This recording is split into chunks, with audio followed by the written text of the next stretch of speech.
వార్తలు సమర్పించిన వారు తాపేశ్వరం వారి new Bhaktanjaneya sweets and bakery, Eluru road, Saibaba స్తూపం దగ్గర, జంగారెడ్డిగూడెం.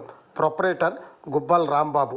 CK29 news. పోలవరం ఉమ్మడి ఎమ్మెల్యే అభ్యర్థి చిర్రి బాలరాజును అఖండ మెజార్టీతో గెలిపించుకుంటాం. చంద్రబాబు నాయుడుని ముఖ్యమంత్రి చేయటమే మా ధ్యేయం.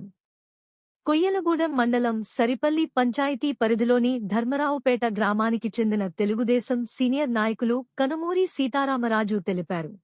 తెలుగుదేశం, జనసేన, బీజేపీ కలిపి కూటమికి మంచి అత్యధికంగా సీట్లు 130 నుంచి 135 సీట్లు వస్తాయని మా అందరి అభిప్రాయం.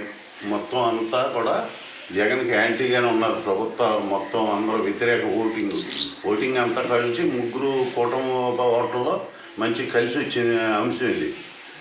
అలాగే మోడీ గారు కూడా నాయకత్వంలో మంచి ఇదిగా ఉంది కనుక అందరూ పవన్ గారు కూడా మార్పు వచ్చింది. ఆయన కూడా ఈ సీటు మనదేంటి, మన సిరి బాలరాజు గారు 7,000 ఓట్ల మెజార్టీతో తప్పనిసరిగా గెలుపుతారని మా అందరి అభిప్రాయం కూడా. ఇలాగ చేత మన చంద్రబాబు నాయుడు గారు సీఎం అవటం గ్యారంటీగా 130 సీట్లు తగ్గకుండా వస్తాయి. కేంద్రంలో మోడీ గారి నాయకత్వంలో మనకి పోలవరం అవుతుంది, అమరావతి కూడా మనకి రాజధాని అక్కడే ఉంటుంది అనేది అందరికి కోరిక.